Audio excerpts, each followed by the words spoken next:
Baik, mohon izin Ibu Dr. Eka dan teman-teman sekalian. Bismillahirrahmanirrahim. Assalamualaikum warahmatullahi wabarakatuh. Waalaikumsalam warahmatullahi wabarakatuh. Hamdan wa syukran lillah. Nusalli wa nusallimu ala rasulillah wa ala alihi wa sahbihi wa man tabi'ahum bi ihsanin ila yaumidin amma ba'du.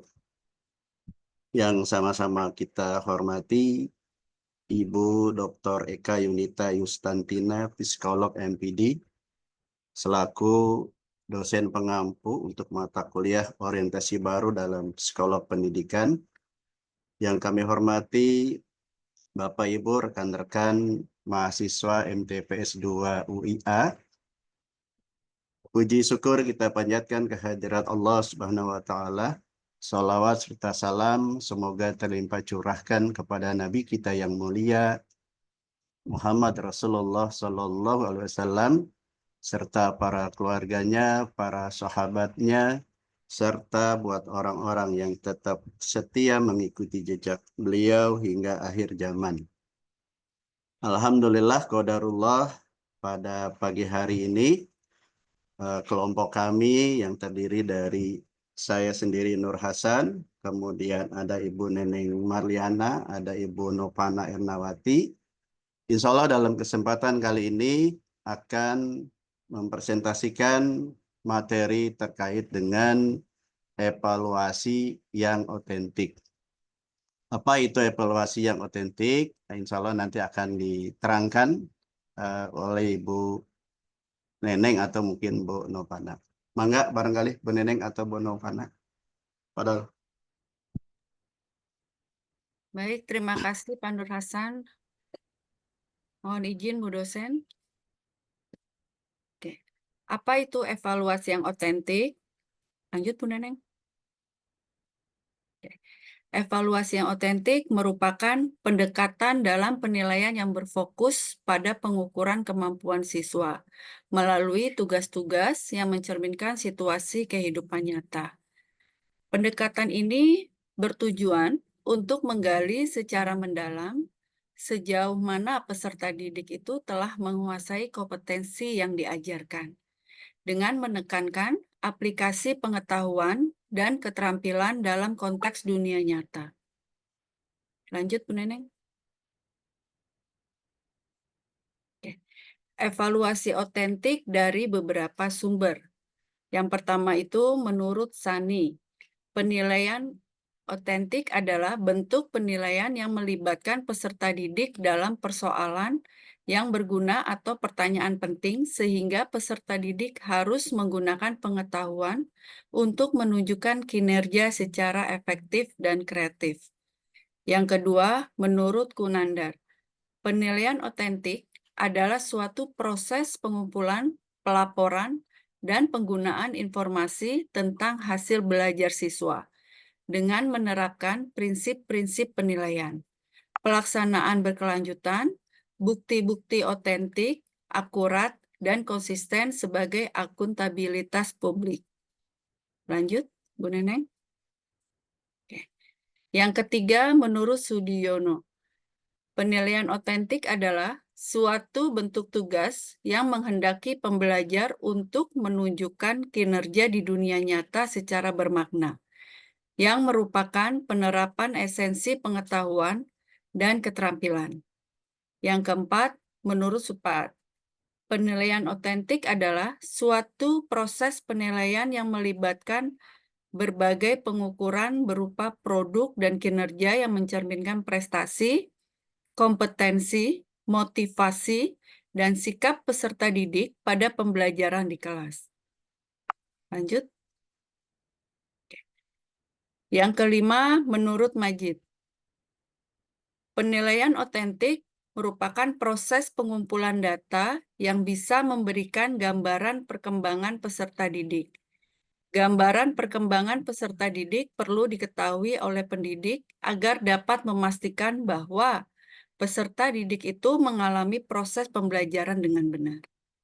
Yang keenam, menurut Komarudin, Penilaian otentik adalah penilaian yang dilakukan oleh guru, dilakukan seobjektif-seobjektifnya, senyata-nyatanya atau sebenar-benarnya dalam konteks kehidupan nyata, sehingga hasil penilaian menjadi lebih akurat.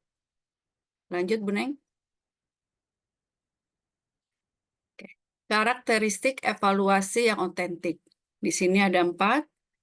Yang pertama, relevan dengan kehidupan nyata.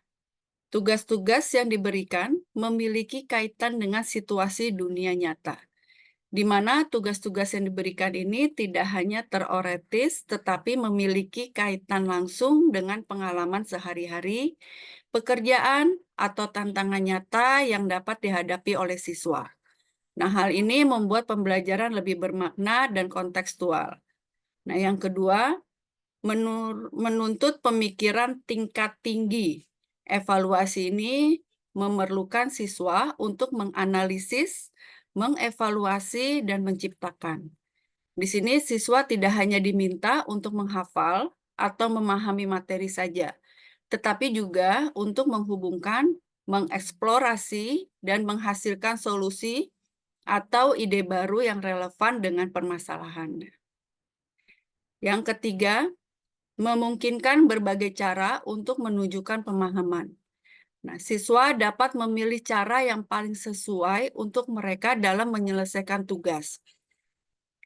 Mungkin dengan gaya belajar atau keahlian mereka untuk menunjukkan pemahamannya. Misalnya, mereka dapat membuat presentasi, menulis esai, membuat proyek kreatif, atau menggunakan media lain yang relevan. Yang keempat, memberikan kesempatan untuk merefleksikan diri. Nah, siswa diminta untuk menjelaskan proses berpikir mereka dan hasil yang mereka capai.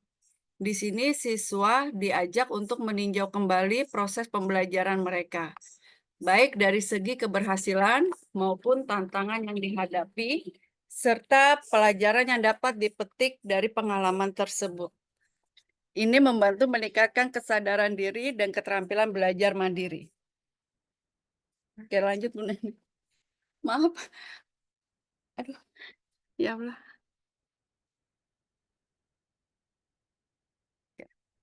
Di sini ada jenis-jenis penilaian otentik.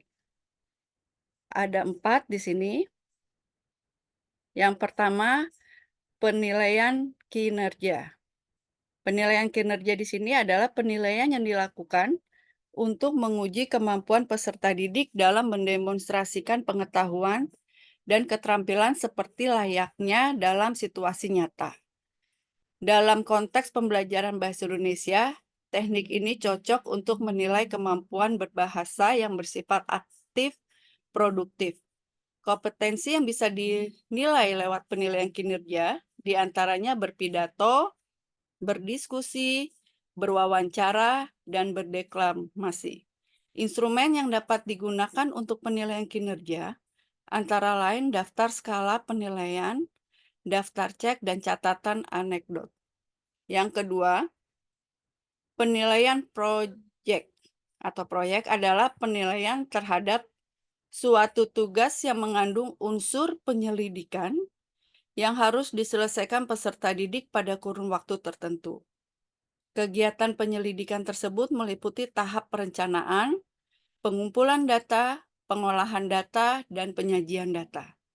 Sewaktu mengerjakan sebuah proyek, peserta didik memiliki kesempatan untuk mengaplikasikan sikap, keterampilan, dan pengetahuannya.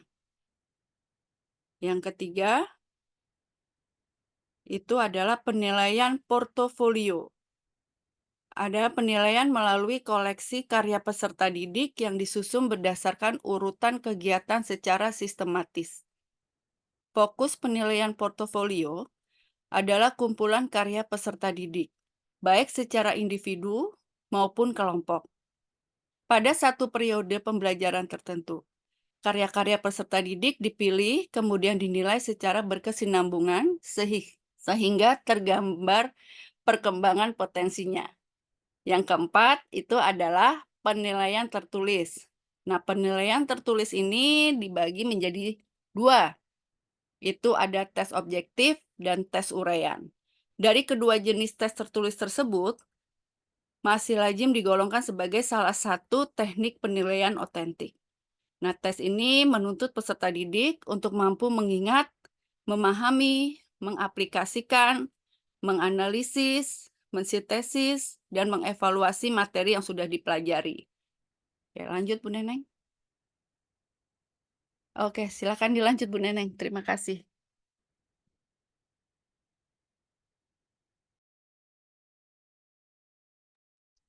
Oke, baik. Terima kasih kepada Bu Novana yang telah memberikan kesempatan kepada saya untuk melanjutkan paparannya. Oke, selanjutnya adalah keunggulan evaluasi otentik dibandingkan dengan evaluasi tradisional. Di sini yang pertama adalah lebih relevan dengan kehidupan nyata, di mana tugas-tugas dalam evaluasi autentik dirancang untuk meniru situasi yang sering ditemui siswa dalam kehidupan sehari-hari atau dunia kerja. Hal ini membantu siswa memahami bagaimana pengetahuan yang mereka pelajari dapat diterapkan secara praktis. Kemudian yang kedua adalah mengembangkan keterampilan berpikir tingkat tinggi. Biasa kita sebut HOTS ya. Evaluasi autentik mendorong siswa untuk menganalisis, mengevaluasi, dan mensintesis informasi.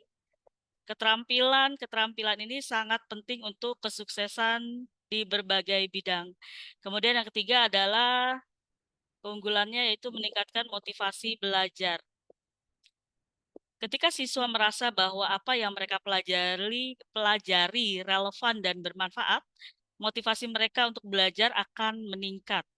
Evaluasi autentik memberikan umpan balik yang lebih bermakna sehingga siswa dapat melihat kemajuan mereka dan terdorong untuk terus belajar. Kemudian yang keempat, mengembangkan kemampuan komunikasi dan kolaborasi. Di sini banyak tugas dalam evaluasi autentik melibatkan kerjasama dengan teman sekelas. Hal ini membantu siswa mengembangkan kemampuan komunikasi dan kolaborasi yang sangat penting dalam dunia kerja.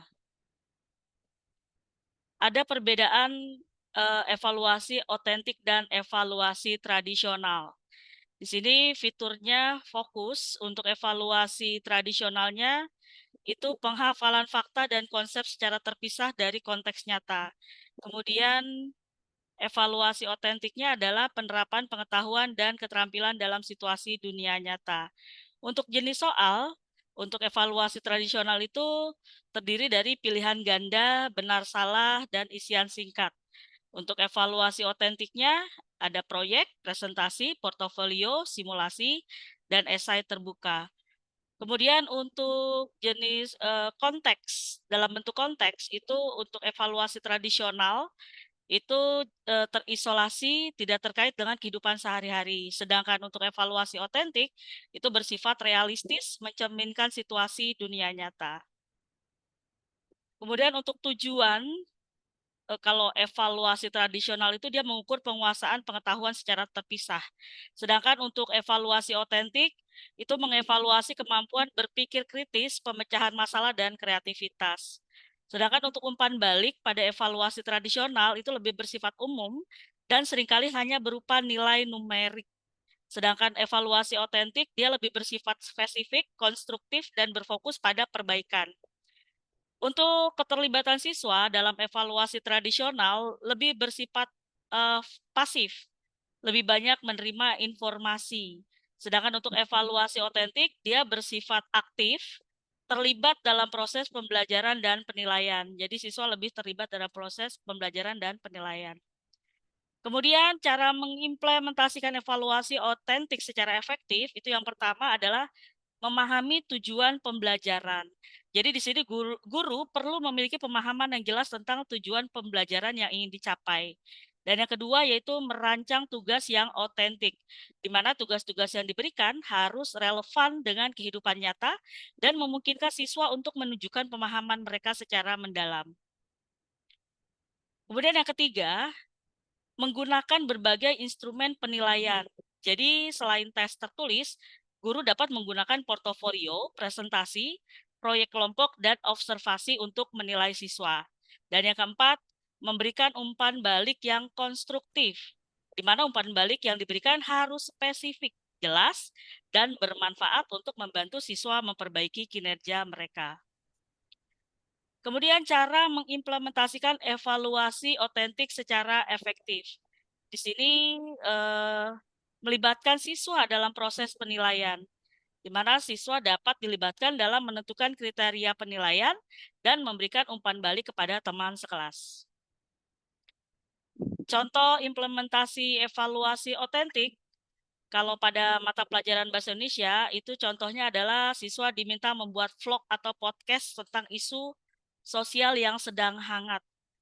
Kemudian kalau untuk pelajaran matematika, itu biasanya siswa bisa diminta untuk merancang sebuah bisnis kecil dan menghitung keuntungan serta kerugiannya.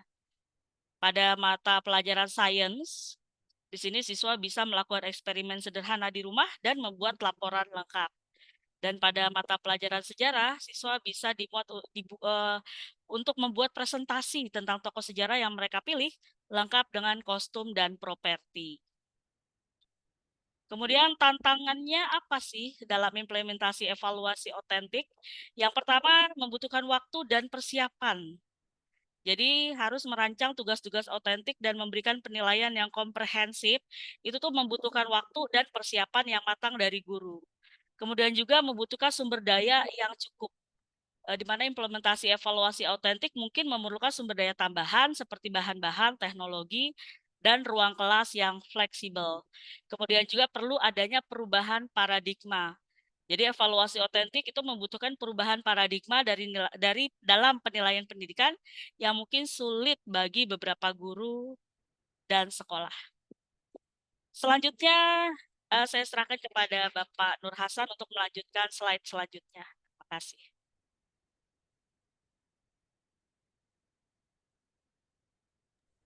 Baik, terima kasih Bu Novana dan Bu Neneng. Saya lanjutkan. Ini relevansi Al-Quran atau Al-Hadis terkait dengan materi yang kita bahas, yaitu evaluasi yang otentik. Yang pertama, dalam surah Al-Ankabut ayat 2 sampai dengan 3, A'udzubillahi minasyaitonirrajim. Ahasiban nasu ayyutraku ayyaqulu amanna wa hum la yubqanun. Walaqad fatanna allazina min qablihim fala ya'lamanna Allahu allazina sadaqu wa la ya'lamanna al-kadhibin. Artinya, apakah manusia itu mengira bahwa mereka dibiarkan begitu saja mengatakan kami telah beriman, sedang mereka tidak diuji lagi, dan sesungguhnya kami telah menguji orang-orang yang sebelum mereka. Maka sesungguhnya Allah mengetahui orang-orang yang benar dan sesungguhnya Dia mengetahui orang-orang yang dusta. Next, Bu Neneng. Kemudian dalam surah At-Taubah ayat 122, wa ma kanal mu'minuna liyanfiru kaffah falaula nafarra min kulli firqatin minhum ta'ifah liyatafaqahu fid din waliyunziru qaumahum iza raja'u ilaihim la'allahum yahzarun. Artinya tidak sepatutnya bagi mukminin itu pergi semuanya ke medan perang. Mengapa tidak pergi dari tiap-tiap golongan di antara mereka beberapa orang untuk memperdalam pengetahuan mereka tentang agama dan untuk memberi peringatan kepada kaumnya apabila mereka telah kembali kepadanya supaya mereka itu dapat menjaga dirinya. Next. Kemudian dalam surah Al-Hujurat ayat 6, ini surah yang ke-49. Ya ayuhan nasu inna khalaqnakum min dzakari wa unsa wa ja'alnakum syu'uban wa qabaila lita'arafu inna akramakum indallahi atqakum innallaha alimun khabir. Artinya, wahai manusia, sesungguhnya kami menciptakan kamu dari seorang laki-laki dan seorang perempuan, dan menjadikan kamu berbangsa-bangsa dan bersuku-suku, supaya kamu saling kenal. Sesungguhnya orang yang paling mulia di antara kamu di sisi Allah ialah orang yang paling takwa di antara kamu. Sesungguhnya Allah Maha mengetahui lagi Maha mengenal. Lanjut kemudian dalam surah Al-Anfal, surah ke-8 ayat 17. Yuriduna ayyakhda'ullaha wallazina amanu wa ma yahda'una illa anfusahum wa ma yas'urun. Artinya mereka hendak menipu Allah dan orang-orang yang beriman, dan sesungguhnya mereka tidak menipu melainkan diri mereka sendiri sedang mereka tidak sadar. Next.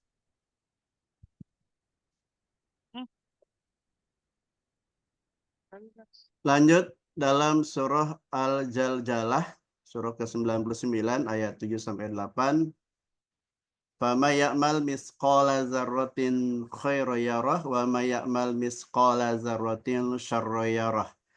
Artinya barang siapa mengerjakan kebaikan seberat zarah pun niscaya dia akan melihat balasannya, dan barang siapa mengerjakan kejahatan seberat zarah pun niscaya dia akan melihat balasannya.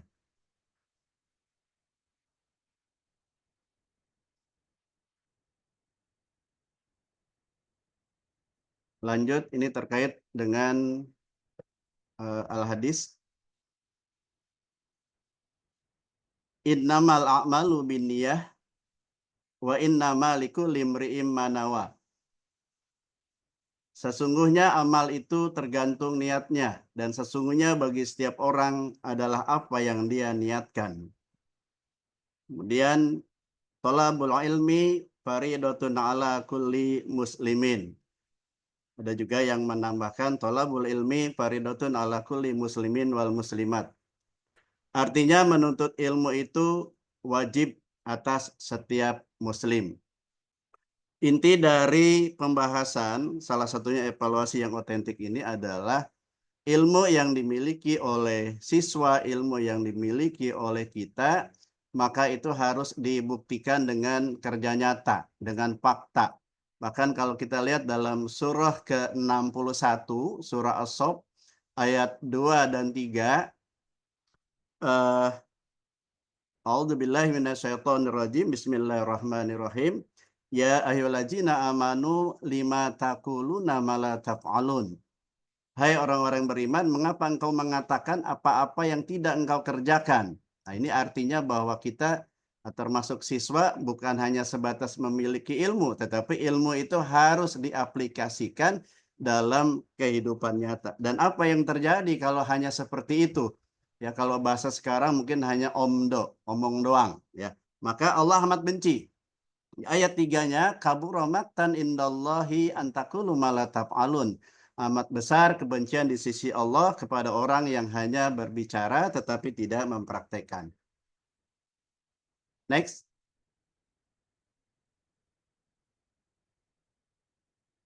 Baik, kesimpulan. Evaluasi yang otentik merupakan suatu pendekatan penilaian yang menekankan pada kemampuan peserta didik dalam menerapkan pengetahuan dan keterampilan dalam situasi nyata. Nah, mungkin ayatnya tadi itu surah As-Saff, surah ke-61 ayat 2 sampai dengan ayat 3. Berbeda dengan evaluasi tradisional yang seringkali berfokus pada hafalan dan pengetahuan teoritis. Evaluasi otentik lebih menitik beratkan pada bagaimana siswa dapat menggunakan apa yang telah mereka pelajari untuk menyelesaikan masalah atau tugas yang relevan dengan kehidupan sehari-hari. Dalam konteks pendidikan Islam, konsep ini sejalan dengan prinsip amal soleh yang menekankan pentingnya tindakan nyata sebagai bukti keimanan. Demikian barangkali yang dapat disampaikan oleh kelompok kami. Saya serahkan ke Ibu Dr. Eka. Mau diulas atau barangkali langsung ke teman-teman untuk berdiskusi. Billahi taufik wal hidayah. Wa minkum. Wassalamualaikum warahmatullahi wabarakatuh. Waalaikumsalam. Silakan bertanya jawab dulu aja. Diskusi. Baik, ya terima kasih Dr. Eka. Baik, Bapak Ibu, teman-teman sekalian, silahkan, mangga barangkali ada yang ingin sharing pendapat, menambahkan ayat barangkali, karena saya yakin kutipan Al-Quran maupun hadis ini masih sangat minim sekali, artinya memang di Al-Quran maupun di Al-Hadis masih sangat banyak sekali. Mangga barangkali jika ada yang ingin menambahkan, berdiskusi melalui pertanyaan-pertanyaan, sehingga barangkali membuka peluang kita untuk berdiskusi, sehingga kita juga bisa mengorek ilmu-ilmu dari Dr. Eka. Ya.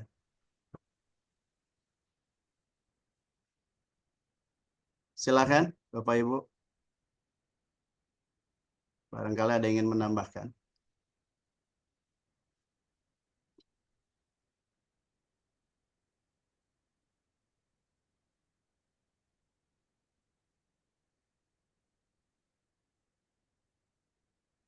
Mangga Bu Neneng, Bu Novana dicek barangkali ada yang mengangkat tangan.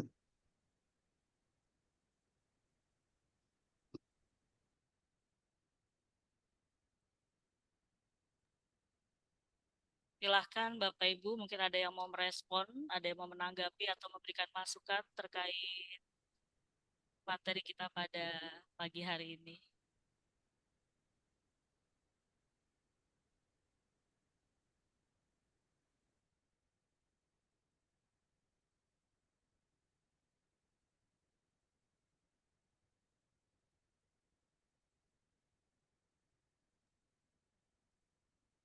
Atau sudah sangat jelas sekali ya pembahasan Ada kita dua pada pagi. kemungkinan, ada dua kemungkinan nih Oh kalau iya, nggak ada yang tanya. ya Satu gimana sudah Bu? sangat jelas sekali, atau kedua sama sekali belum ngerti dan Itu belum jadi baca. bingung mau nanya apa gitu. Ya, jadi bingung apa ini yang dibahas gitu ya. Kalau tidak ada yang mau tanya, saya loh yang akan tanya nanti. Silakan. Ini Ya, kita Pak Hadi. ya silakan. Ya, silakan kepada Siapa? Pak Hadi. Ya, baik. Makasih buat kesempatannya. Terima kasih izin Bu dosen dan rekan-rekan yang mempresentasikan materi hari ini. Dalam penilaian otentik ya, saya rasa ini adalah salah satu jenis penilaian yang kita anggap akan sangat menilai tentang realnya atau kondisi nyatanya seorang siswa dari keterampilan atau kemampuan pengetahuan gitu ya yang dimiliki dalam proses pembelajaran. Dalam hal ini saya sering mengalami kesulitan ya intinya dalam mengukur siswa-siswa kita yang kita ukur inginnya secara otentik memang terkadang lebih banyak atau cenderung mengandalkan penilaian secara subjektif gitu ya. Karena pada intinya fokus kita adalah kepada Saya siswa dan putus-putus. kemampuannya. Suara saya kurang jelas? Putus-putus di saya, nggak tahu yang lain. Oh iya. Bu Neneng, suara saya jelas Bu Neneng? Jelas Pak, jelas Pak. Jelas, di saya sih jelas. Ya. Oke, mangga dilanjut. Iya, jadi kaitannya dengan proses penilaian otentik yang menurut pendapat saya cenderung terlihat lebih subjektif ya daripada penilaian siswa ini. Nah, ini kadang menimbulkan bias gitu ya, Pak, menimbulkan kekurang konsistenan gitu menurut pendapat saya ini, Pak. Barangkali bisa diberikan sedikit ya sharing pengalaman atau hal tertentu dari apa yang sudah dipaparkan, bagaimana sih bagusnya gitu ya atau baiknya penilaian otentik ini dilakukan pada seorang siswa. Padahal hasilnya akan mendapatkan hasil real gitu ya. Jadi bagaimana cara mengukur Pak menilai penilaian otentik ini kepada seorang siswa yang nantinya bisa kita nilai sebagai penilaian yang objektif gitu ya. Mudah-mudahan bisa dipahami pertanyaannya. Makasih Bu Neneng, Pak Nur Hasan dan Bu Novana. Assalamualaikum warahmatullahi wabarakatuh. Waalaikumsalam warahmatullahi wabarakatuh. Terima kasih Pak Hadi. Mungkin kita tampung Silakan. dulu ya, Bu Neneng. Iya. Ada lagi barangkali teman-teman bisa kita tampung dulu, tapi kalau tidak ada mungkin bisa langsung kita coba untuk berdiskusi. Sebenarnya yang diperlukan cuma fokus nih Bapak Ibu nih. Kelihatannya nggak pada fokus yang lainnya nih. Yang lain mana kemana nih suaranya nih? Ya, ini harusnya ketika kita kuliah daring ya, harusnya seluruh peserta itu on cam ya. Harusnya ya. Ini semua off cam nih. mayoritas of came ya. Nah, harusnya seluruhnya nih ya. Ini Pak Iwan Setiawan tuh mau udah resen tuh. Pak Iwan silakan Silakan, silakan Pak Iwan Setiawan. Mangga.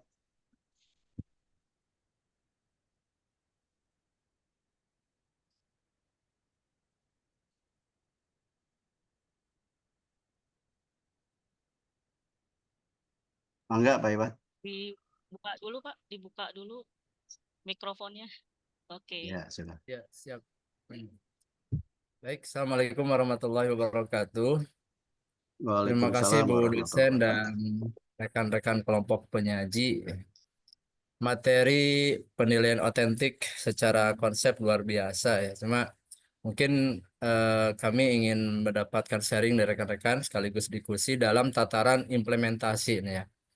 Kaitan dengan kebijakan-kebijakan yang ada di negara kita lah, terutama kadang kan ini ya kita agak terepotkan itu ketika ada standar-standar kompetensi yang menjadi acuan baku yang harus kita penuhi, sehingga itu membuat kita artinya terbatasi ya ruang gerak kita untuk mendesain evaluasi yang sesungguhnya mungkin bisa lebih sesuai dengan kehidupan nyata, sesuai dengan kebutuhan peserta didik gitu ya.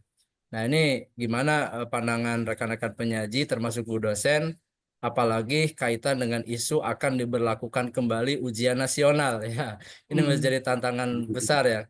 Kemarin kita sudah sedikit nyaman mendesain katakan standar kelulusan, kemudian penilaian-penilaian yang berbasis pada kekhasan dan keunggulan satuan unitnya. Sekarang udah direncanakan mau kembali ada UN, ada standar ujian nasional yang tentu ini mungkin akan sedikit banyak membatasi ruang kreativitas atau pengembangan kita untuk menyelenggarakan evaluasi-evaluasi yang dibutuhkan dan bisa jadi lebih relevan dengan kebutuhan siswa gitu.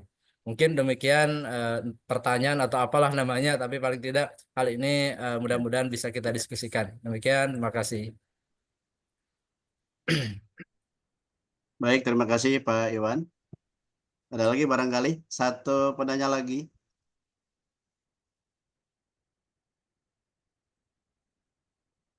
Boleh Pak Nur Hasan, saya izin bertanya Bu dosen. Ya, mangga Bu Assalamualaikum Eni. warahmatullahi wabarakatuh. Mengenai penilaian ya Waalaikumsalam Pak ya. Kadang kita ngerasa bagaimana, karena kan apalagi yang sekarang sudah diterapkan sistem KKTP atau KKM ya. Kadang malah menjadi tidak fair untuk siswa-siswa yang mungkin emang sebenarnya mereka belajar gitu ya. Karena sih kan penilaian otentik adalah usia untuk proses di mana pengumpulan berbagai data yang bisa memberikan gambaran tentang bagaimana perkembangan belajar siswa itu sendiri. Sedangkan terkadang kita tidak fair sebagai guru gitu ya. Malah ada juga beberapa guru yang mungkin ada juga ya tidak lagi melihat nilai yang sekarang, tetapi pacuannya ke nilai yang sebelumnya gitu loh. Jadi ada pakai nilai yang lama aja deh gitu. Pasti kemarin tuh kan habis pikir apa sih kayak gitu, Bu, nilainya mana Bu? Udah ini pakai nilai yang lama aja, sama aja. Jadi terkadang mereka tidak melihat proses, mungkin si A pertama malas belajar gitu ya, sehingga nilai jelek. Tapi akhirnya mereka berusaha untuk belajar kembali dan mengejar ketinggalannya, dan mereka belajar dan mengikuti ujian serta proses pembelajaran dengan benar.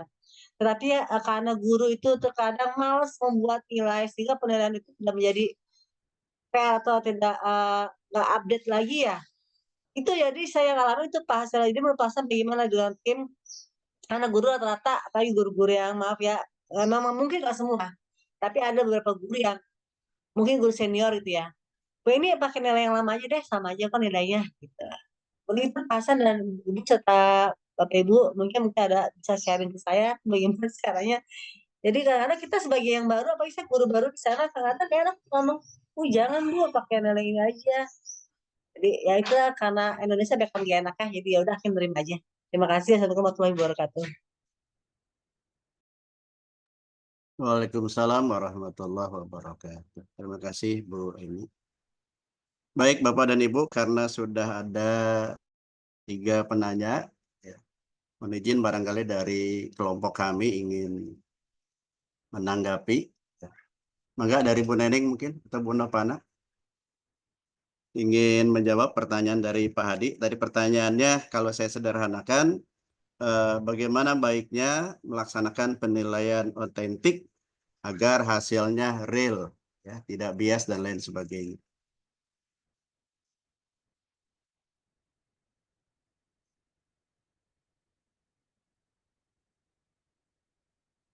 Atau saya dulu ya, Neneng.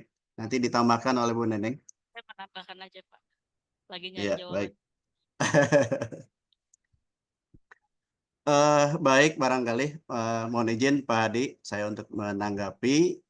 Kita ini sifatnya sharing atau berdiskusi terkait dengan pertanyaan Pak Hadi terkait dengan penilaian yang otentik.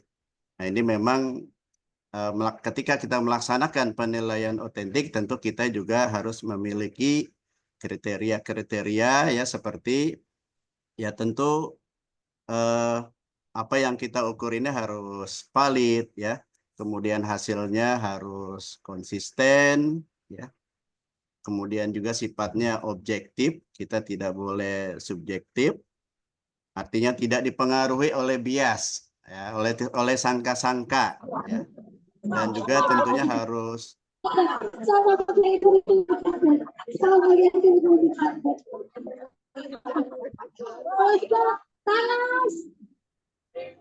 siapa ini? Pak Ade. Mangga Bu Pita, tolong Bu Pita di mute.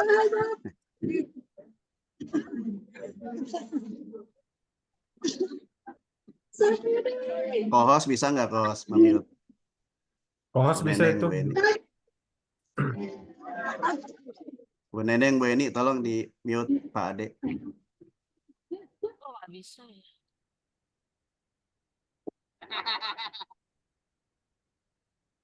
Nggak bisa di saya nih, udah saya. Yang titik 3 sudah, titik 3. Udah. Host berarti ya, host yang bisa. Bu Eni, mungkin Bu Eni bisa, Bu Eni. Nggak bisa. Udah diklik. Oh ya, sebentar. Pak Ade tuh yang. Baik, kita lanjutkan.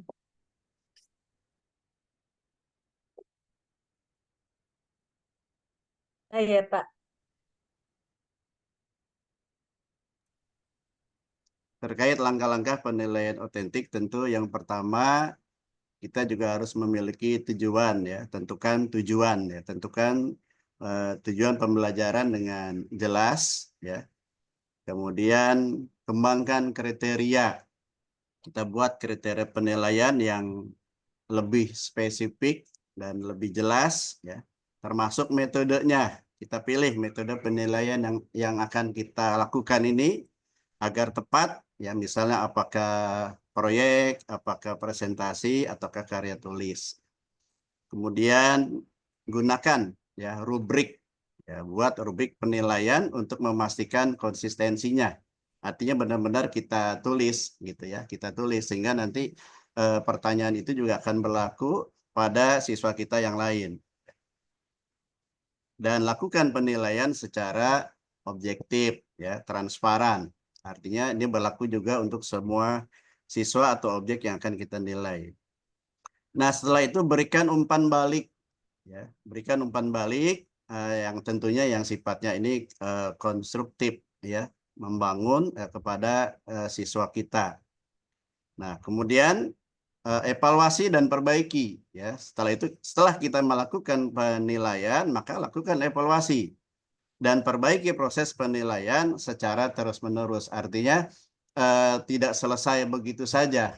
Nah, jadi harus ada apa namanya, bisa dikatakan refleksi lah ya dari hasil penilaian yang kita lakukan. Demikian barangkali sementara, nanti bisa ditambahkan oleh rekan kami, ada Bu Neneng dan Bu Novana. Terima kasih. Mangga Bu Izin Neneng. menjelaskan, Oh ya, ya. apakah dalam proses penilaian sangat perlu buat kita melibatkan siswa, Pak. Misalnya kita nilai ini, mereka juga mesti bisa mengukur diri mereka sendiri gitu, tapi dengan sambil berkonsultasi dengan guru. Maksud saya dalam penilaian autentik ini, apakah dilakukan seperti itu sangat memungkinkan gitu. Ya, baik, kalau menurut saya mungkin itu sangat penting sekali ya Pak Adi, karena target kita itu kan ingin menilai siswa dan juga kita ingin menilai sejauh mana ya keterampilan siswa kita, daya serap siswa kita di dalam belajar, maka tentu harus ada komunikasi yang baik antara guru dengan siswa. Artinya seorang guru juga tidak boleh, ya kalau bahasa kitanya mungkin saklek gitu ya kepada siswanya, dan juga tidak terlalu memaksakan kehendak. Nah, ini kan kembali lagi kepada kita ada di kurikulum merdeka begitu ya. Arti tidak sesuai dengan harus begini semua, tidak, menurut saya demikian. Jadi saya setuju pendapat Kang Hadi bahwa memang harus ada seperti itu sehingga siswa juga nggak merasa didikte begitu ya, nggak terlalu merasa dipaksa gitu, dan juga mungkin pendapat siswa merasa dihargai oleh kita. Demikian Pak Hadi. Oke, makasih banyak Kang. Ya, cukup, insya Allah. Ya, oke, siap Pak Hadi. Makasih Pak Hadi. Jawabannya kayak sama deh Pak Nur Hasan kalau saya harus menjawab lagi, dan Iya, Pak Adi juga sama. sudah oke ya. Oke, kalau gitu Oke, saya ya mungkin dilanjut ya. coba menjawab. Pak Iwan, pertanyaan Pak Iwan.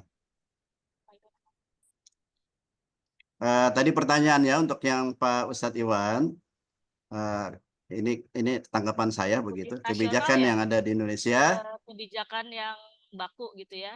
Jadi sekolah jadi repot, terus sekarang tentang ujian nasional yang mau diberlakukan kembali gitu.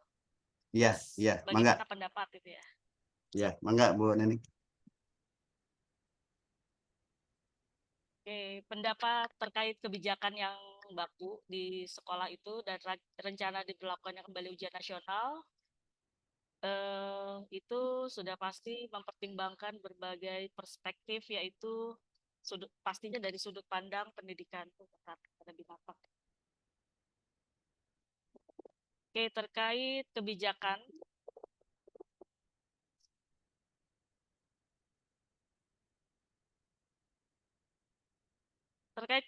yang baku itu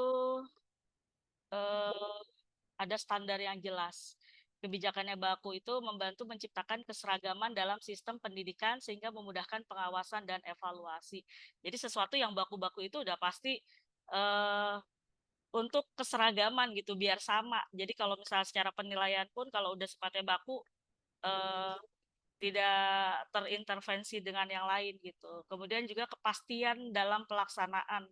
Jadi kalau kebijakan yang baku itu guru dan tenaga pendidik pastinya memiliki panduan yang jelas dalam menjalankan tugas dan mengurangi potensi penyimpangan. Jadi kan kalau sifatnya fleksibel kan bisa aja nanti ada penyimpangan gitu yang dilakukan oleh guru atau sekolah. Kemudian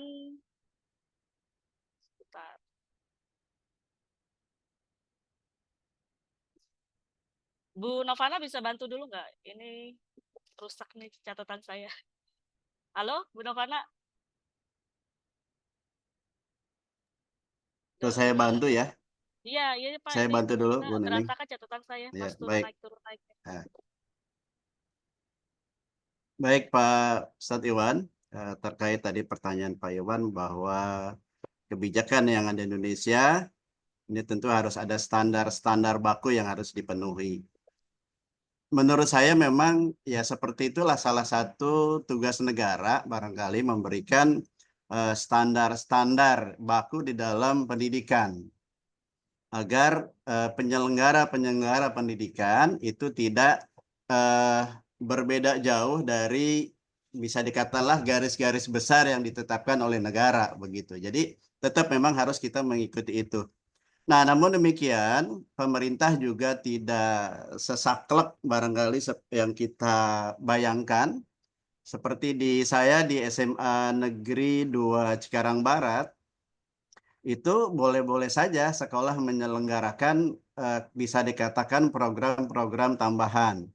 Misalnya, mengingat siswa saya ini banyak dari lulusan SMPIT, yang ketika mereka itu masuk, saya tanya, hafalan kamu berapa juz? Ya, hafalan Al-Quran kamu berapa juz? Nah, mereka katakan ada yang hafal 3 juz, ada yang 6 juz, bahkan mungkin ada 12 juz.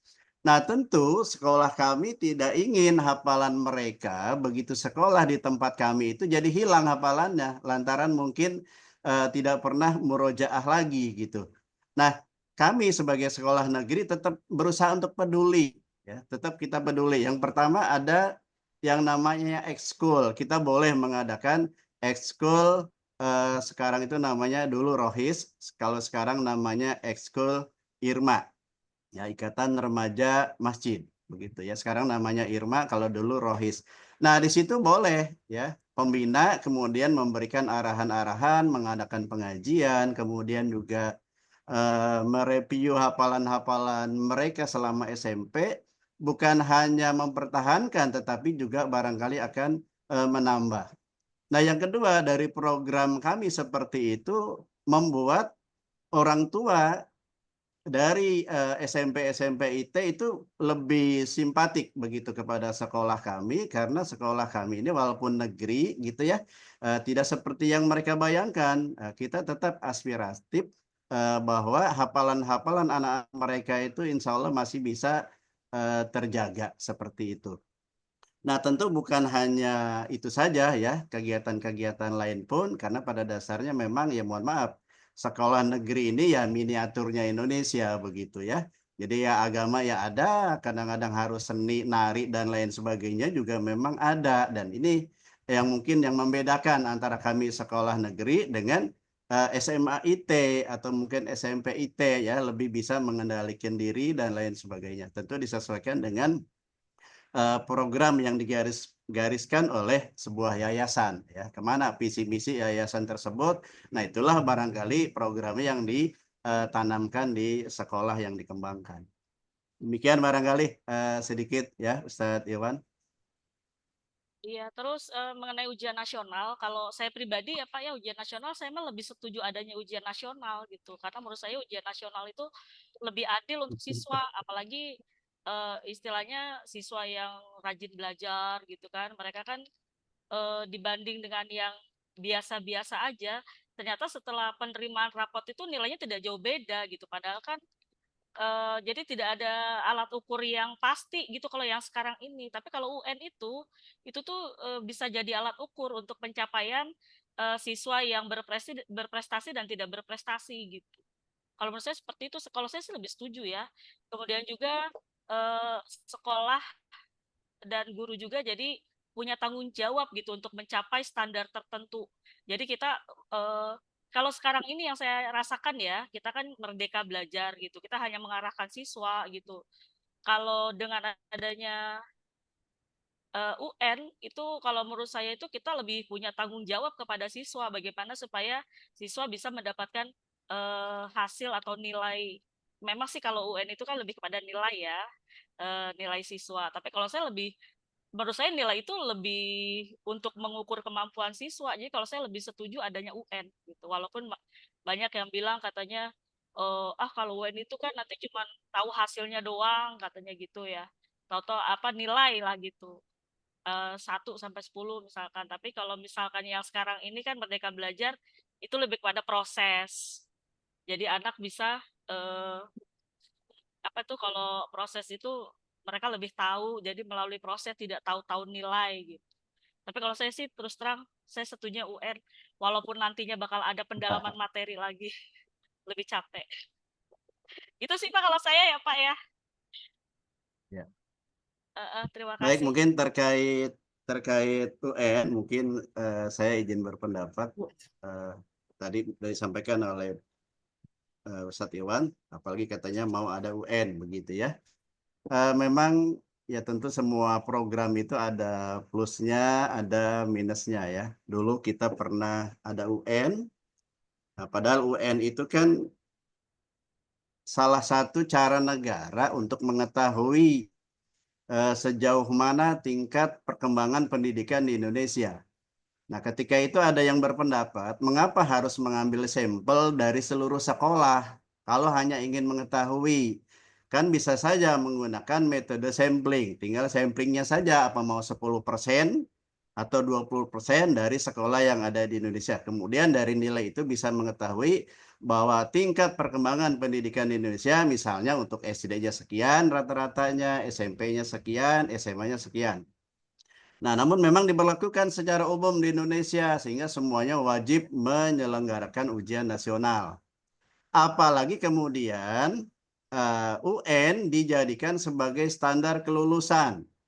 Sekian pelajaran yang dipelajari, katakanlah 17 mata pelajaran, tetapi ketika ada satu mata pelajaran atau dua mata pelajaran dalam UN ia tidak lulus, maka dinyatakan tidak lulus. Jelas disinilah orang tua protes, terjadi ketidakadilan.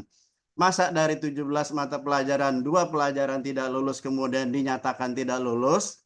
Nah, ini kan dulu pernah terjadi rame, bahkan ada orang mahasiswa yang peringkat 1 ya biasa di kelasnya tahu-tahu tidak lulus karena ada ujian UN-nya yang nilainya itu di bawah kriteria ya, di bawah kriteria kelulusan.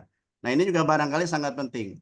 Kalaupun memang diselenggarakan UN tentu harus ada aturan-aturan yang jelas ya. Misalnya tidak menentukan kelulusan siswa. Kelulusan siswa dikembalikan kepada sekolah masing-masing ya. Kemudian ya betul juga disampaikan oleh Bu Neneng tadi, memang plus minus juga. Kalau ujian nasional tidak menentukan kelulusan, anak belajarnya santai-santai lagi, ogah-ogahan, ya tidak mau belajar tambahan dan lain sebagainya. Ya, jadi ini barangkali masih digodok kembali terkait dengan pelaksanaan UN. Saya yakin akan dibahas oleh orang-orang yang memang berkompeten pada bidang pendidikan, asalkan tidak dibawa ke arah politik ya. Nah, karena kalau dibawa ke arah politik maka akan menjadi korban adalah guru dengan siswa-siswa ya. Seperti sekarang misalnya baru rame kemarin P5, sekarang sudah berubah menjadi 7K, 7 kebiasaan. Lagunya berubah, senamnya berubah, kita guru ngajarin lagi. Nah, itu seperti itu. Jadi kayaknya gimana ya, agak capek juga sih sebetulnya gitu. Demikian barangkali tambahan dari saya. Ya, kalau dulu kan kita disuruh menghafal, mengingat. Kalau sekarang kan sudah tidak dibolehkan lagi karena dengan alasan itu tuh tingkat rendah gitu C1 ya. Jadi dan sekarang tuh dengan Merdeka Belajar itu anak-anak tuh seperti tidak termotivasi untuk belajar karena mereka berpikir ya sudahlah begini-gini juga nanti nilainya juga dikasih gitu. Anak saya sih begitu ya di sekolah saya. Jadi kita sebagai guru tuh kayak nggak dihargain gitu. Kadang mereka ya itu tadi karena berprinsip nanti juga dikasih nilainya. Alah paling juga nanti kalau nggak ngerjain juga dapat KKM gitu. Karena memang kita sekolah dituntut tidak boleh memberikan nilai di bawah KKM karena terkait kembali lagi setiap sekolah itu seperti persaingan gitu loh. Saat anak-anak lulus tuh harus dapat sekolah negeri lagi. Jadi nilainya ya udah dikasih aja nilainya biar nanti kita nggak kalah sama sekolah lain gitu. Itu yang terjadi tuh sekarang seperti itu. Makanya kalau saya sih lebih setuju adanya UN karena menurut saya zaman kita sekolah juga termotivasi kalau ada UN kita mau belajar, kita istilahnya mau bela-belain lah les gitu biar kita bisa menambah ilmu. Kalau sekarang saya agak kewalahan dengan Merdeka Belajar terus terang.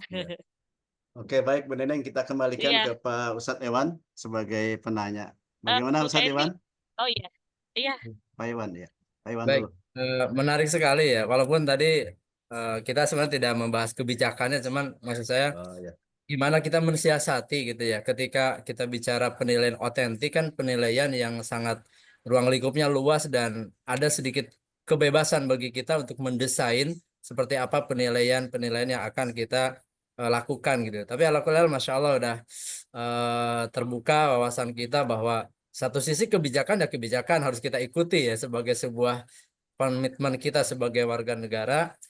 Sisi lain juga mungkin barangkali implementasi penilaian otentik, penilaian berdiferensiasi lebih kepada kita maksimalkan di tataran proses mungkin ya ketika pembelajaran sehingga tergalilah potensi anak-anak kita di sisi itu walaupun pada akhirnya katakan harus ada standar baku ketika ujian akhir kan gitu ya. Mungkin seperti itu ya. Dan Sisi lain mungkin kalau saya menanggapi kaitan dengan itu pro dan kontra kaitan standarisasi evaluasi.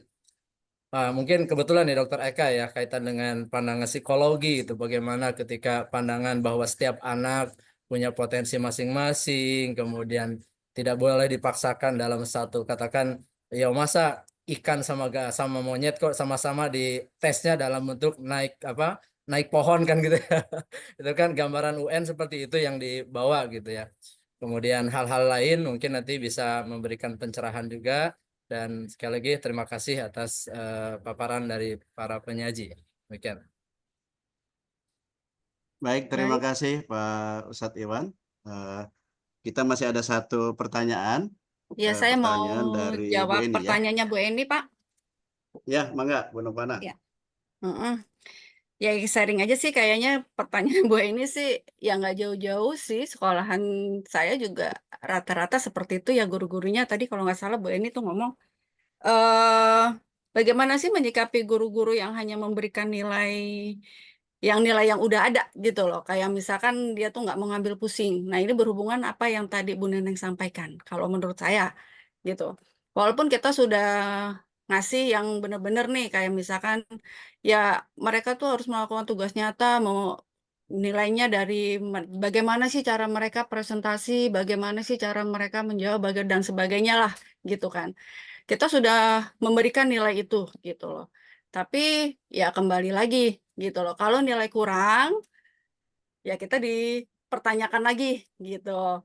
Jadi rata-rata sih guru yang saya tahu gitu ya, memang ada yang ya udahlah pakai nilai yang kemarin aja, copy paste selesai, biar nggak ambil pusing gitu kan. Jadi kayak ada anak yang memang kurang, ujung-ujungnya juga tuh anak dikasih nilai KKM minimal. Kan seperti itu. Padahal kalau dulu, zaman dulu, malah kita berani untuk anak yang memang dia nggak bisa mata pelajaran kita, ya kita berani ngasih nilai ya seadanya yang mereka bisa. Kalau awal dulu saya mengajar sih seperti itu ya. Jadi saya berani untuk Adanya ya. bersikap, saya berani untuk bersikap gini, ya kamu nggak bisa, ya sudah, kalau mau ayo remedial. Berapapun hasil kamu, ya itu sudah jadi kerja keras kamu. Jadi saya nilainya dari situ, saya bilang gitu. Tapi kalau sekarang, ya itu tadi, kita udah berusaha seperti itu, berusaha semaksimal mungkin, dan bagaimana tetap kita dituntut dari atasan, anak harus naik, anak harus naik. Lah, kalau begini kan nggak adil buat yang lainnya. Jadi rata-rata guru juga mikirnya, ya sudah kasih nilai ya kemarin aja, udah kasih nilai aja KKM, udah kasih nilai seperti itu sih Bu Eni. Jadi tergantung dari gurunya sendiri ya. Kalau kalau kita masih mau melakukan apa sih namanya? Oh ya, kita harus bersikap adil nih sama anak-anak, terserah nanti atasan mau ngomong apa. Yang penting kita ada bukti fisik gitu loh. Oh, memang nih anak beberapa kali remedial dia nggak bisa, gitu kan. Beberapa kali remedial dia masih nggak bisa. Ya sudah, tapi kita kasih nilai, ya dia sudah berusaha mau lah gitu. Dia sudah minta, Bu, saya minta nilai dong. Saya minta tugas supaya nilai kita bagus. Nah, itu aja udah tanda plus ya buat kita sebagai guru gitu. Wah, nih anak berarti mau dong gitu kan untuk belajar, untuk minta nilai, untuk minta lebih baik lagi. Itu kalau menurut saya sih Bu, ini tergantung dari diri kita sendiri ya sebagai guru. Kalau saya gitu. Jadi kalau memang anak itu jarang masuk, mau dia kadang kan ada ya orang tua yang mohon maaf nih suka nyogok guru gitu ya. Nah, kita Kelas ada ya? guru, Oh, ya enggak. ada guru yang ya udahlah kasih aja yang orang tuanya ngasih kita kan gitu. Nah, kalau saya sih pribadi ya mohon maaf ya, kalau saya pribadi sih ya siapapun orang tua kamu, kalau memang kamu nggak masuk, kamu nggak nyerahin nilai ke saya, nggak nyerahin tugas ke saya, ya nilai apa adanya, kalau saya gitu. Tapi ya memang saya harus punya bukti itu, gitu loh, absensi mereka, gitu. Kalau itu menurut saya Bu Eni. Mungkin Pak Nur Hasan atau Bu Neneng atau teman-teman ada yang mau menambahkan, monggo silakan. Tapi memang kalau di setiap sekolah tuh ada aja ya yang seperti itu, maksudnya guru-guru yang tidak bertanggung jawab kalau menurut saya ya. Bahkan penilaian pun ada yang melihat namanya. Ada kasus ya, kasus tuh guru agama. Jadi entah di kelas dia tidak pernah melakukan penilaian ya, maksudnya cuman masuk-masuk aja gitu. Mungkin ngapain tapi nilainya nggak di ini. Dia ngelihat nama gitu, nama anaknya Jessica. Jadi menurut dia Jessica itu tuh orang Kristen. Jadi sama dia nggak dikasih nilai. Nah, alhasil orang tuanya kan marah dong, loh kok anak saya nilai agamanya nggak ada gitu. Terus jawaban gurunya, oh saya kirain anaknya Kristen gitu. Nah gitu, jadi memang ada aja gitu guru-guru yang apa ya, polanya tuh ya kemalasannya itu ada aja gitu. Kalau kita direpotkan dengan aduh nih anak nih jarang masuk, ini anak begini-begini, anak nggak ngerjain tugas, tapi sekolah menuntut pokoknya nilainya jangan di bawah KKM ya, apalagi sudah kelas 9, kasihan nanti nggak bisa nyari sekolah kayak gitu. Mau nggak mau, ya udah gitu, kita tutup mata, tutup telinga, ya udahlah kasih 80 gitu.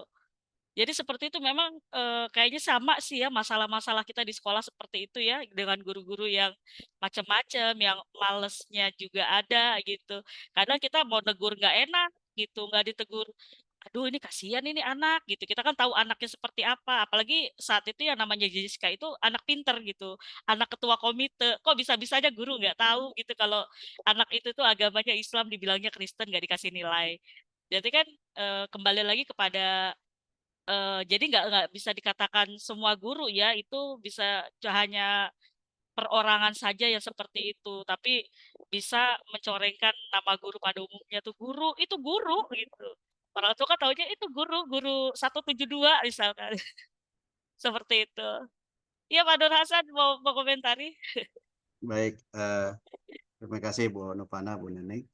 Ini pertanyaan tadi dari Bu Eni ya. Bagus sekali ini pertanyaannya. Bahwa memang ini real ya, real terjadi ya, sering terjadi seperti itu. Ada beberapa faktor barangkali menurut saya. Yang pertama, terutama di sekolah-sekolah negeri, di SMA-SMA negeri, ya, itu ada standarisasi nilai karena ingin mendapatkan siswanya itu masuk perguruan tinggi negeri melalui jalur rapot, sehingga nilai itu dibuat naik secara periodik. Ya, misalnya kelas 10 standarnya 80, dikasihlah 80. Nanti di kelas 11 standarnya 85. Nanti di kelas 12 standarnya 90. Nah, dengan adanya cara-cara yang demikian, yang tidak mendidik sebetulnya, nah ini membuat guru juga kadang-kadang berpikirnya hanya nilai. Mengapa demikian? Ketika di kelas 10, guru hendak memberikan nilai 90 nggak akan berani. Ya, guru tidak boleh memberikan nilai 90, padahal siswa itu nilainya 100. Sehingga nilai yang 100 itu nggak akan diberikan 90, tapi paling diberikan 80. Apa alasannya? Karena kampus negeri itu biasanya menerima siswa yang nilainya naik secara periodik. 80, 85, 90. Sehingga dari nilai tersebut bisa dibaca anak ini bersemangat di dalam belajar. Padahal ini adalah sebuah sistem yang dibuat oleh aturan-aturan sekolah dengan harapan sekolah tersebut akan mendapatkan siswa yang diterima di kampus negeri itu melalui jalur nilai rapot, dan ini banyak terjadi ya. Sehingga banyak sekolah-sekolah yang tidak unggulan sebetulnya sekolah tersebut, tetapi jumlah siswa yang masuk di perguruan tingginya jadi banyak karena dia mempraktekkan cara-cara demikian dengan nilai standar. Nah, sehingga ada guru yang kemudian disampaikan tadi oleh Bu Eni, sudahlah kemarin kan 80, sekarang di semester 2 naikkan saja semuanya pakai angka 2. 80 ditambah 2 jadi 82. Dan ini memang sebuah cara-cara yang katakanlah sudah menjadi rahasia umum barangkali untuk di kita lah begitu ya, seperti itu. Nah, walaupun memang jika itu terjadi, kalau menurut saya yang pertama, karena kita punya pimpinan di sekolah, laporkan kepada kepala sekolah. Repotnya kalau itu didukung oleh kepala sekolah. Karena sekolah itu merasa bangga kalau jumlah siswanya banyak diterima di perguruan tinggi negeri. Karena itu nanti akan di-ranking. di ranking, dikumpulkan SMA ini berapa yang masuk negeri, SMA ini berapa. Mereka akan berbangga-bangga dengan hasil kecurangannya. Kan itu yang terjadi gitu. Nah ini kan repot juga ya. Nah ini memang, nah tapi kalau memang kepala sekolah tidak mendukung, maka laporkan kejadian tersebut ke kepala sekolah, periksa laporan tersebut benar atau tidak. Jangan sampai kepala sekolah langsung menghukumi. Periksa dulu laporannya benar atau tidak. Apakah ada saksinya dan lain sebagainya. Yang kedua, panggil oleh kepala sekolah guru tersebut ya, diinterogasi. Apa yang menyebabkan Anda memberikan nilai seperti itu? Ada permasalahannya apa? Bisa saja misalnya dia belum sempat mengoreksi, sementara guru itu juga kerjaannya banyak, wali kelas meminta cepat-cepat nilainya, cepet dong, cepet dong, cepet dong. Akhirnya guru itu mungkin ya udahlah pakai nilai yang semester kemarin aja, ya tambah 2 sajalah misalnya, atau tambah 1. Ini bisa saja terjadi ya. Nah kemudian kalau memang jelas-jelas guru itu terbukti bersalah, ya tentulah kita sebagai manusia bisa memberikan maaf, berikan maaf ya, tetapi ada catatan-catatan. Jika diulangi kembali, maka Anda sebagai guru akan saya ganti atau akan saya pecat. Kan bisa saja seperti itu. Demikian barangkali tambahan dari saya, Bu ya. Mangga, bagaimana menurut Bu Eni? Itu udah lengkap sekali Pak Nur Hasan jawabannya. Malah Bu Neneng malah di kelasnya pernah ada Bu Neneng. Itu udah meninggal, udah keluar masih kasih nilai. Orangnya udah meninggal anaknya ya. Sama udah keluar dari sekolah, udah nggak ada di sekolah lagi. Terus cuma masih kasih nilai. Mereka guru ketawa aja, aduh. Gitu kan Karena ya. di daftar nama masih ada ya. Masih ada. Karena kita Iya, kadang-kadang jadi- jarang update nama terbaru ya kadang-kadang Iya, ya. Jadi masih ada iya, nama-nama kadang suka orang. lama, update-nya Iya lama. suka lama gitu kan ya. Jadi ya masih benar kata penjelasan dari gue dulu kalau memang mau perubahan Indonesia lebih baik lagi, siswa juga lebih baik lagi, mau dari kita dulu tuh berubah. Oke, terima kasih.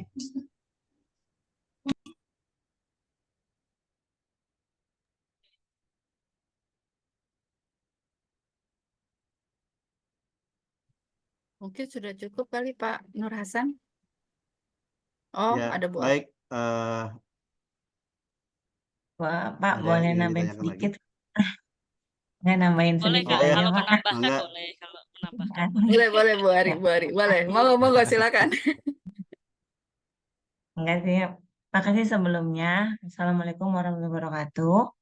Eh, Tadi mendengar paparan dari teman-teman, bagus ya. Maksudnya dari sekolah itu memang beragam ya dalam pemberian nilai ataupun dalam bagaimana guru bersikap dalam pemberian penilaian itu sendiri. Cuman yang agak menggelitik itu ketika suatu kasus itu terjadi, eh, ini terjadi misalnya kepada guru senior gitu. Kadangkala sebenarnya kita sendiri sebenarnya sih banyak yang senior juga nih. Kadangkala kehilapan itu sebenarnya tidak terjadi berdasarkan dari usia. Bu Menurut Ari saya kan guru bisa senior. jadi, maksudnya bisa jadi di sekolah saya pun malah ada contohnya hal itu terjadi dari eh, yang lebih muda, dalam arti junior lebih muda. Kenapa? Karena mungkin di latar belakangnya ada rasa ketakutan sehingga mungkin memberikan nilai takut rendah karena rubrik penilaian atau penilaian otentik yang diberikan itu kurang kuat, rubriknya kurang kuat sehingga karena dia takut udah deh ngasih nilainya gede-gede aja, mungkin seperti itu.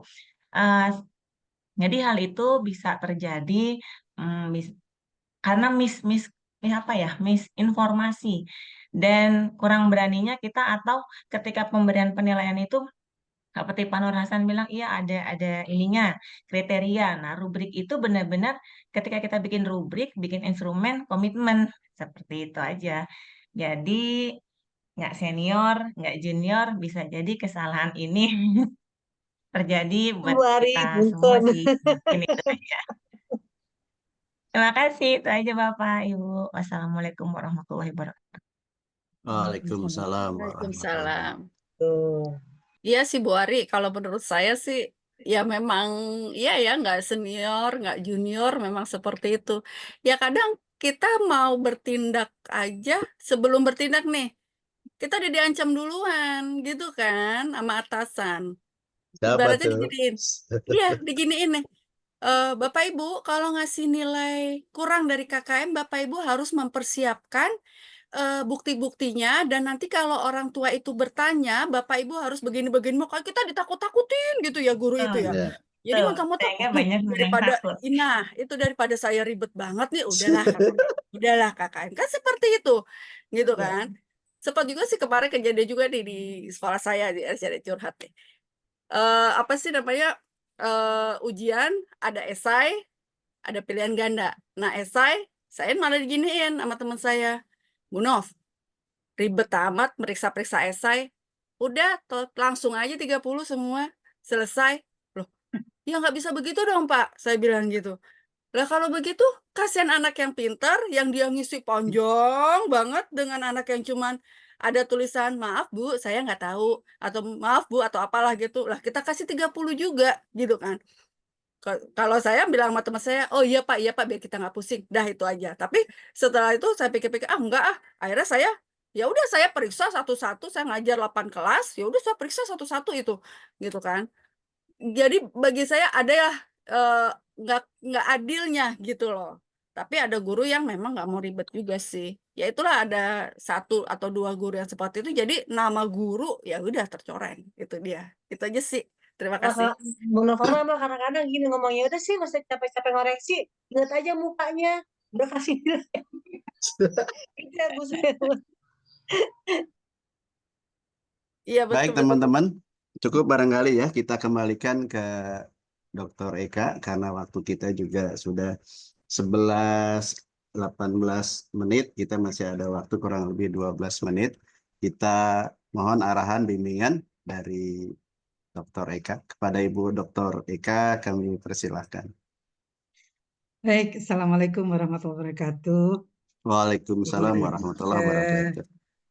Saya appreciate nih teman-teman, akhirnya juga ramai juga diskusinya ya.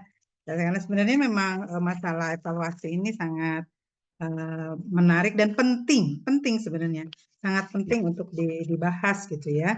Bahwa yang perlu digarisbawahi adalah ketika melakukan evaluasi ya, apapun itu, apalagi evaluasi yang namanya evaluasi otentik, itu harus link, harus bersejalan ya dengan proses pembelajaran yang kita lakukan gitu. Sehingga yang namanya evaluasi itu tidak dilakukan belakangan. Tes ujiannya apaan ya gitu ya. Saya mau bikin tesnya apaan ya, nggak gitu. Tapi sudah sejak awal ketika kita mendesain pembelajaran gitu, satu pembelajaran itu sudah kita pikirkan sekaligus kita mau evaluasinya seperti apa gitu. Sudah harus. Jadi jangan sampai evaluasi nanti begitu, wah harus evaluasi otentik, itu terlepas misalnya evaluasinya apa, kita proses belajarnya apa, evaluasinya apa, nggak matching, nggak link, ya nggak nyambung gitu ya. Nah jadi harus sejalan, harus apa yang diberikan, apa yang disampaikan dalam proses pembelajaran itulah yang dievaluasi. Gitu ya. Jadi jangan sampai evaluasi ini terlepas dari proses pembelajarannya. Gitu. Ya. Harus merupakan satu kesatuan, satu garis lurus gitu. Ya. Kita proses belajarnya ini ya. Apa-apa materi-materi yang kita pelajari ya.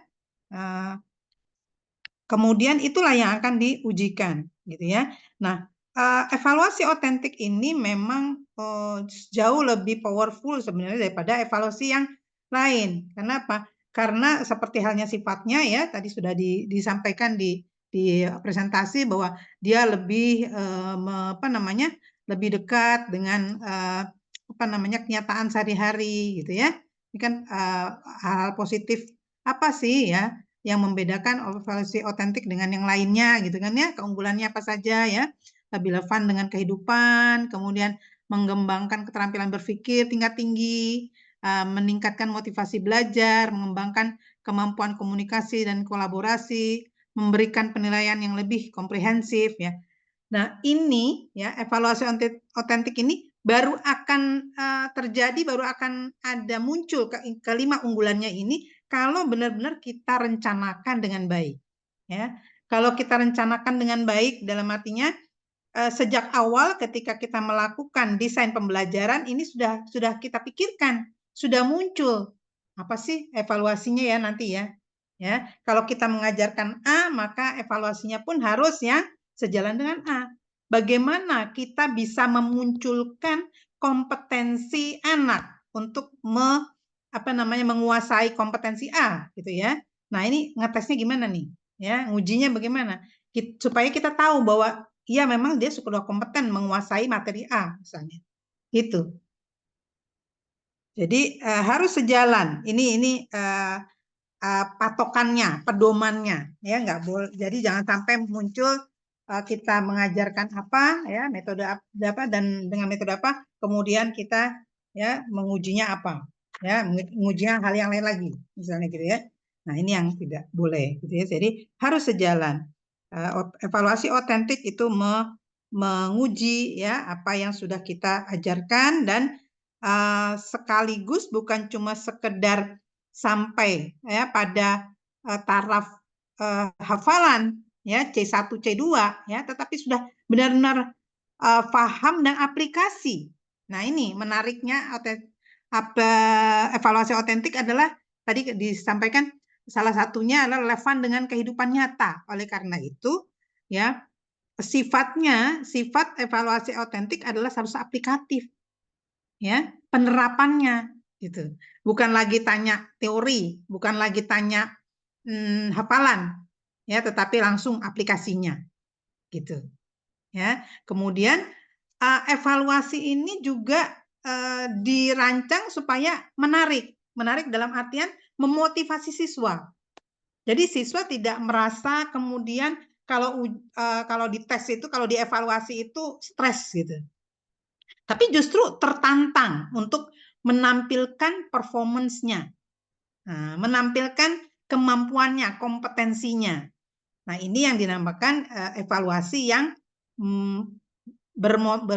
mengandung motivasi, gitu, ya, muatan motivasi, sehingga siswa tidak lagi stres, tapi justru senang kalau ada ujian itu. Kenapa? Dia akan perform, dia akan menampilkan apa kompetensinya, apa yang sudah dikuasainya dari materi yang sudah kita ajarkan, gitu.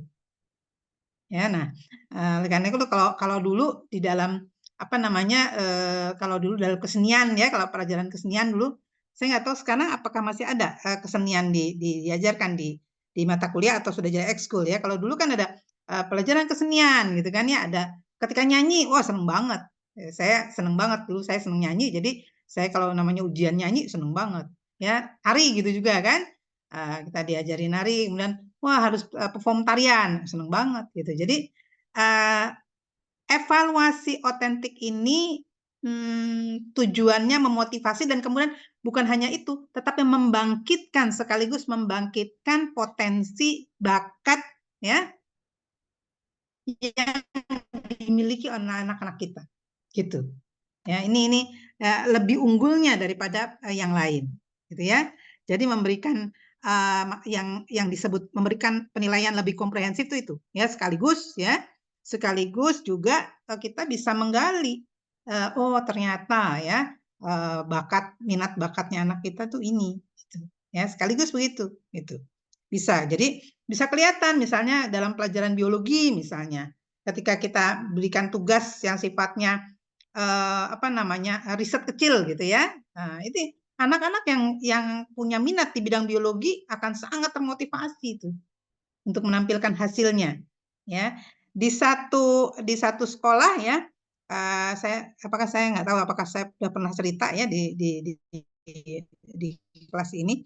Itu ada guru yang memberikan tugas ya, project gitu ya, yang membuktikan bahwa yang namanya tumbuhan itu juga punya perasaan. Ya, ini pelajaran biologi nih, bahwa yang namanya kita menanam ya, ini nantinya akan kelihatan anak-anak yang tertarik pada pertanian gitu ya, itu akan kelihatan bakatnya di sini. Ya. Bahwa yang namanya tumbuhan itu punya perasaan. Itu contohnya apa? Bikin eksperimen ya. Di tanaman A ini dicuekin aja. Ya, dicuekin aja, pokoknya terserah deh. mau disiram berapa kali gitu ya, terus nyiramnya juga sebodoh amat lah pokoknya dengan cara. Nah yang satunya lagi, tanaman yang satunya lagi ya, disiramnya ada jadwalnya, kemudian disiramnya dengan dibacakan ayat-ayat Al-Quran ya, disayang-sayang, dielus-elus daunnya ya. Nah itu anak-anak tuh ternyata anak-anak itu mencatat semua, ya ditugasi mencatat bagaimana perkembangan dari dua macam tanaman yang diberi perlakuan berbeda, ya. Nah ini anak-anak ternyata mereka berminat sekali, termotivasi, ya. Nah kemudian di akhir di akhir pelajaran gitu ya, ternyata mereka bisa menilai, wah dia bisa mempresentasikan bahwa ternyata tanaman yang yang dikelola, yang dirawat ya dengan penuh kelembutan, dengan kasih sayang, dibacakan ayat-ayat suci Al-Qur'an ya, dan ternyata tumbuhnya jauh lebih bagus daripada yang dicuekin aja. Nah, itu. Ya.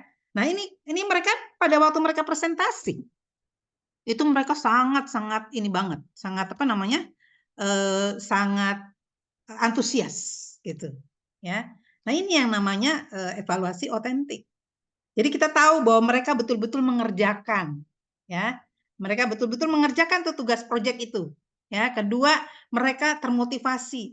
Mereka benar-benar mengerjakannya serius. Bukan cuma sekedar cari nilai gitu, tapi benar-benar pengen tahu, benar nggak sih? Benar nggak sih? Gitu ya. Nah, mereka membuktikan. Nah, itu yang namanya evaluasi otentik, itu memotivasi sekaligus membangkitkan anak-anak. Kita akan bisa lihat, oh ini benar-benar berminat nih di bidang biologi, di bidang pertanian. Ini nggak berminat. Oh ini dia ternyata minatnya lebih ke proyek-proyek yang sifatnya teknis misalnya gitu, keteknikan misalnya gitu. Jadi seperti itu Bapak Ibu. Ya. Nah kemudian tadi kalau dikatakan memang ada kontroversi antara UN ya, saya sebenarnya lebih melihat bahwa UN itu diperlukan dalam artian untuk melihat kompetensi. Ya. Nah, kalau melihat kelulusan ini mungkin perlu dibahas lagi ya. Karena kalau kita bandingkan dengan Singapura, wah Singapura itu semua anak, semua orang itu berlomba untuk mencapai kompetensi tertinggi. Kalau kita bandingkan ya, itu sampai mereka stressful memang. Ya, ada negatifnya, dalam artian negatifnya membuat mereka sangat-sangat stressful gitu ya. Nah, itu stres banget.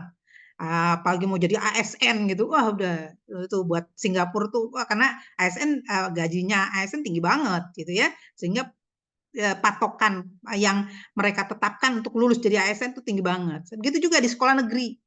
Sekolah negeri juga begitu, tinggi nilainya gitu ya, sehingga ini mereka semua berlomba untuk mencapai kompetensi itu.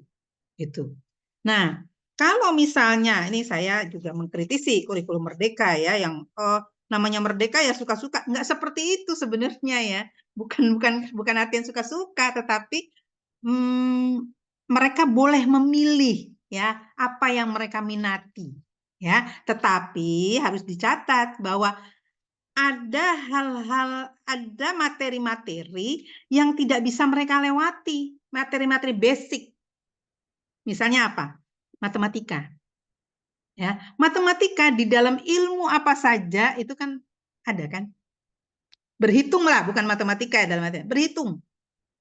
Berhitung ada nggak kita nih pekerjaan kita yang nggak pakai berhitung, Bapak Ibu? Yang nggak pakai berhitung ada nggak? Nggak ada kan? Nah itu ya. Nah di WA group saya udah share tuh ya video bagaimana anak-anak SMA perkalian aja nggak hafal.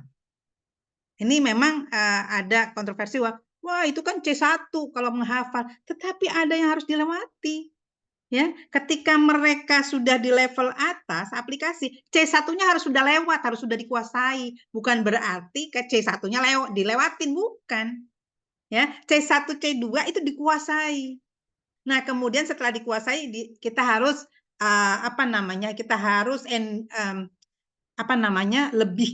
lebih endorse ke C3 dan seterusnya. Jangan C1, C2 terus gitu. Jadi bukan berarti C1 di C2 dilewati, bukan. Ya, nggak usah C1, C2 nggak usah lah, nggak usah dikasih. Nggak bisa begitu.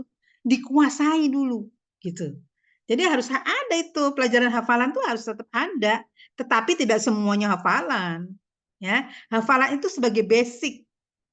Ya, bayangkan saya dapat video kemarin. Ya, ada anak ditanya 1 tahun 12 bulan. Kalau 2 tahun berapa bulan? Itu anak SMA kelas 1 nggak ngerti. Coba bayangkan. Itu kan bingung dia.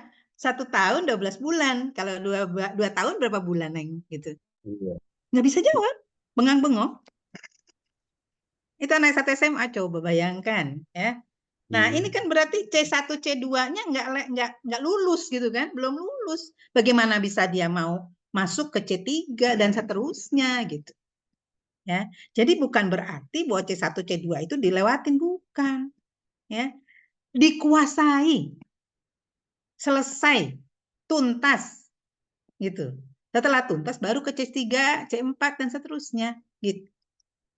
Ya Bapak Ibu ya. Nah, kemudian tadi juga dibahas bagaimana perilaku guru-guru ya memang akhirnya Bapak Ibu kembali ke kita ya. Kejujuran kita, integritas kita ya sebagai pendidik ya. Kita mau dinilai hanya oleh manusia atau kita mau dinilai sama Allah. Ya. Kalau cuma mau dinilai manusia seperti tadi ya udah kasih aja nilai segitu aja dah gitu kan.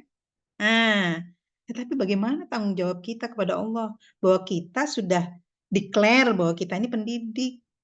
Ya kan? Kita mau mewakafkan diri kita untuk menjadi ya membantu anak-anak kita supaya pandai. Nah, kalau kayak gitu gimana? Ya. Nah, jadi yang namanya tadi perilaku guru untuk naik-naikin mengkatrol-katrol supaya sekolahnya diterima di perguruan tinggi dengan jalur undangan, ya kan? PMDK dulu ya namanya ya. Ini sebenarnya mengandung bahaya. Bahaya buat anak itu sendiri dan bahaya buat bangsa kita. Kenapa? Ya, Bapak Ibu sekalian.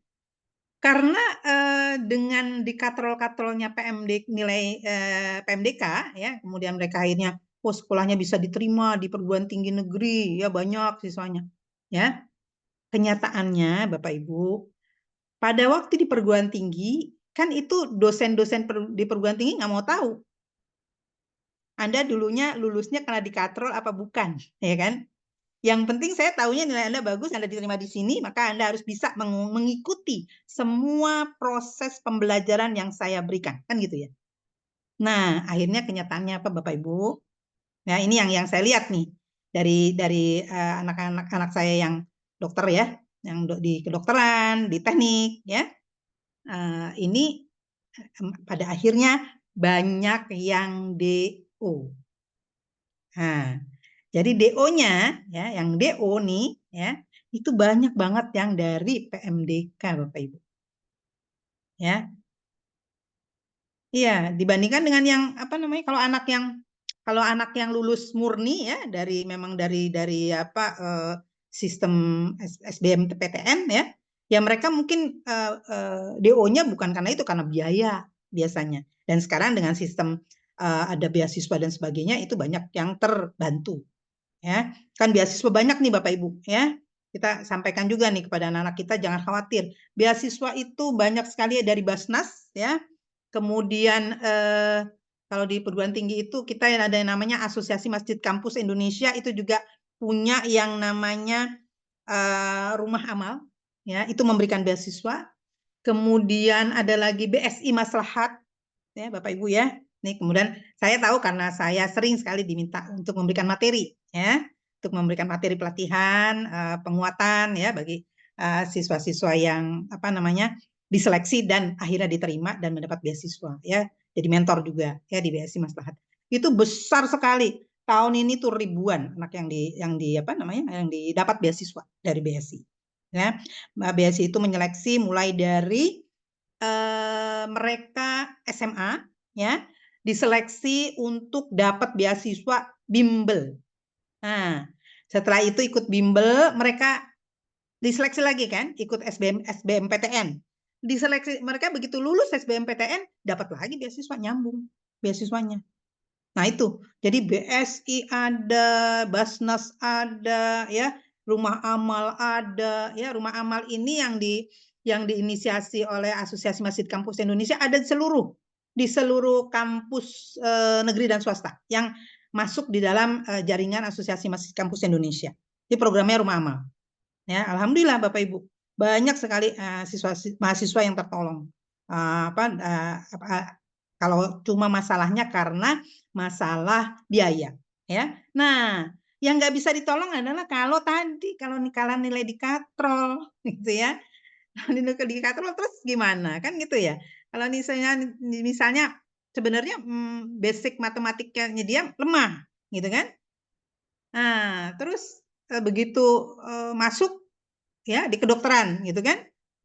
Nah, itu di kedokteran walaupun lebih banyak ke biologinya ya, anatomi fisiologi, tetapi ketika sudah sampai pada misalnya dia harus ngitung ya berapa berat ya dan tinggi katrol yang harus dibuat untuk kaki ya yang digantung. Nah, itu fisika tuh Pak. Fisika kimia. Ayo siapa yang guru fisika, guru kimia? Ya, fisika matematika maksud saya. Ya, itu kan dia harus ngitung tangen, sinus, kosinus kan gitu ya. Nah, itu kalau matematikanya jeblok bagaimana gitu, ya. Matematika fisika itu sejalan. Ya, jadi Bapak Ibu kalau kaki kan patah ya. Itu harus digantung. Ya, harus digantung pakai katrol, ya. Terus dibeban dikasih beban kan. Suka lihat nggak kalau di rumah sakit? Kaki digantung, ya digips, digantung, ya. Kaki itu digips, Bapak Ibu. Kaki digips gini kan, tinggi, digantung. Terus digantungannya itu ada pakai katrol digantung. Nah, pakai gantungan, ada bebannya. Nah, ini suruh ngitung nih. Anak kedokteran tuh suruh ngitung. Ini berapa, sudut elevasinya berapa, ya. Tingginya berapa, sudut elevasinya berapa. Ini bebannya, beratnya si beban harus berapa? Berapa kilo? Nah, itu harus ngitung. Coba kalau matematikanya katrolan, Bapak Ibu, fisikanya katrolan, diterima di Fakultas Kedokteran. Ya enggak? Atau Fakultas Teknik, coba. Ya disuruh ngitung gitu kan. Elevasi ya, gedung, ayo. Gitu kan. Susah kan itu. Jadi mereka pasti pada DO tuh. Ya. Mereka harus ngitung itu tangan, sinus, kosinus, ya kan. Apalagi terus ya teknik lah, semua hal yang sifatnya keteknikan kan semuanya tidak terlepas dari matematika gitu ya, fisika gitu. Jadi itu sebenarnya bahaya banget ya, bahaya ketika kemudian bahayanya apa buat anak itu sendiri, akhirnya itu kan frustasi ya karena tidak bisa mengikuti kuliah ya, tidak bisa mengikuti teman-temannya. Bagus kalau di sekolahnya ada sistem bimbingan ya, ada sistem mentoring ya. Kalau nggak ada, mereka jungkir balik sendiri dan akhirnya kalau sistemnya sistem gugur ya udah gitu ya. Banyak yang frustasi. Dan yang jeleknya lagi buat bangsa kita adalah rugi. Harusnya mereka yang lulus semuanya ya, harusnya lulus terus sampai ke final, sampai mereka sarjana. Tapi kan akhirnya jadi drop gitu ya. Nah, ini harusnya tempat dia bisa ditempati oleh anak-anak lain yang lulus murni ya, tapi karena katrolan jadinya jadi merugikan yang lain kan gitu ya, tidak memberi kesempatan yang lain yang memang seharusnya memiliki kesempatan itu ya. Nah, itu jadi itu sampai sini ada yang mau ditanyakan Bapak Ibu?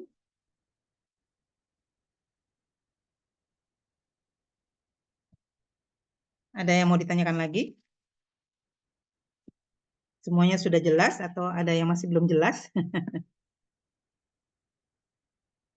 Ini lagi-lagi kalau tidak ada yang bertanya, ya ada dua kemungkinan ya, sudah jelas seluruhnya ya, sehingga nggak tanya atau bingung mau nanya apa ya, saya bingung nih nggak ngerti gitu ya.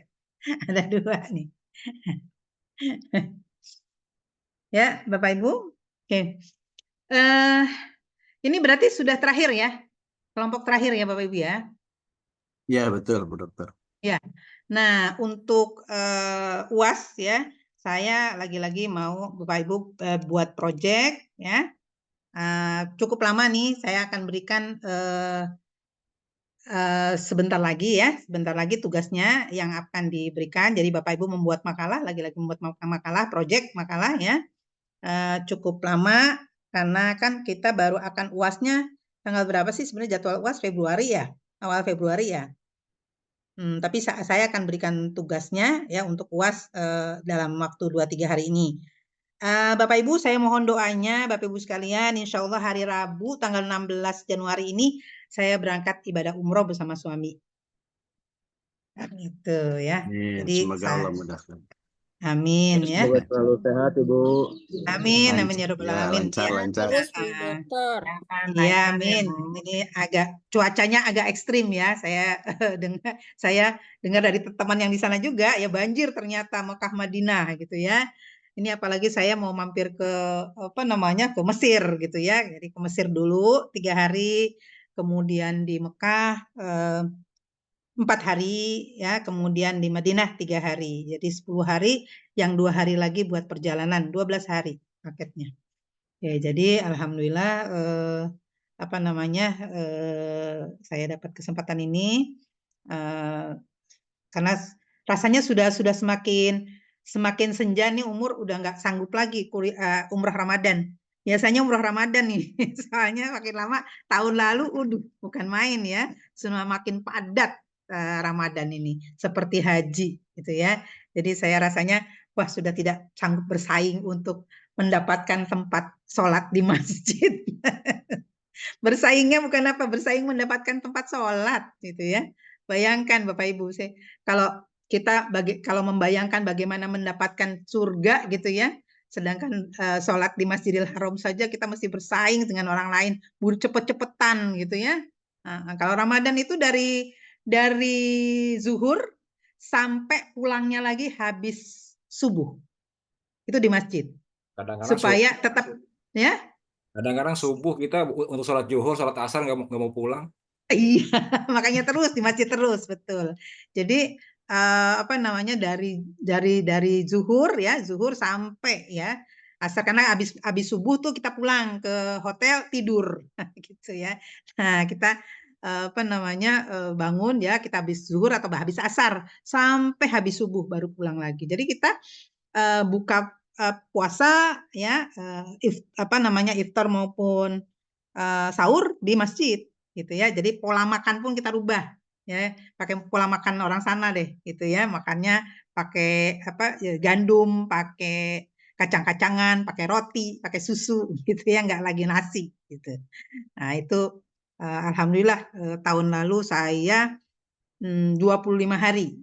Jadi hari ke-18 berangkat sampai dapat arba'in di Madinahnya. Itu tahun yang sebelumnya 30 hari full gitu ya. Nah, itu jadi seperti itulah.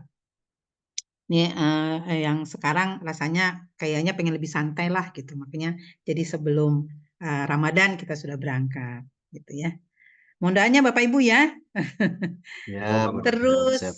iya, amin. Jadi nanti soal saya akan kirim ke GC dan juga ke WA ya, biar teman-teman yang terkendala atau tidak sempat buka GC bisa juga membaca soalnya. Dan nanti tugasnya tentu sesudah saya pulang dari umroh saya maksimal itu berarti maksimal tanggal 4 atau tanggal 1. Nah, biar tidak mengganggu puasanya Bapak Ibu. Bagaimana kalau tugasnya saya berikan kan besok nih ya, hari Senin ya. Kemudian saya minta maksimum sudah sudah diupload tanggal 31 Januari. Ya, ini masih Saban ya, berarti ya. Oke. Oke, berarti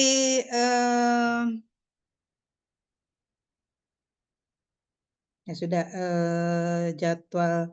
Maksud saya supaya tidak juga Bapak Ibu terkendala karena bertumpuk dengan UAS mata kuliah lain gitu. Bisa ya Bapak Ibu ya? Akhir Januari?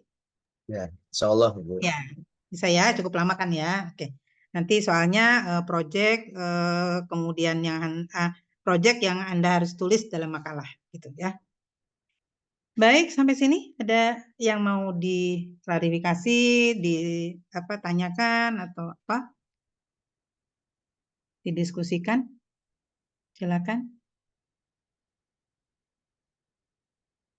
Kalau tidak ada, kita bisa tutup. Silakan teman-teman dipimpin doa kafaratul majelis.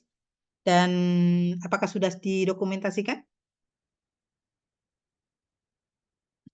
Minta tolong Bu Ari, dokumen Bu Ari.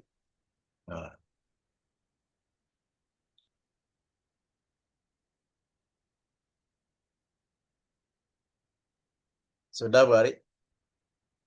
Sudah ya, Bu Ari? Soalnya di mute Bu Ari. Iya, mute all ya. Iya. Sudah, kalau sudah silakan Ya, dipimpin. sudah, Ah, ah. sudah di SS. Oke, siap. Oke. Baik, terima kasih Ibu Dr. Eka yang sudah memberikan ulasan luar biasa, ilmunya yang luar biasa. Kemudian juga teman-teman terima kasih yang sudah mengikuti, berpartisipasi dalam diskusi ini. Kita tutup sama-sama dengan doa kafaratul majelis. Bismillahirrahmanirrahim. Subhanakallahumma wa bihamdik. Alhamdulillah. Asyhadu an la ilaha illa anta astaghfiruka wa atubu ilaik. Assalamualaikum warahmatullahi wabarakatuh. Waalaikumsalam warahmatullahi Warahmatullahi wabarakatuh. wabarakatuh. Oke. Izin live ya, Bapak Ibu. Terima Ya, kasih, terima Bu. kasih Bu Oh, Dokter terima Eka. kasih. Sama-sama. Sehat selalu. Ya, sehat Amin, selalu, amin ya hati-hati. rabbal alamin. Ya, Ya. terima kasih.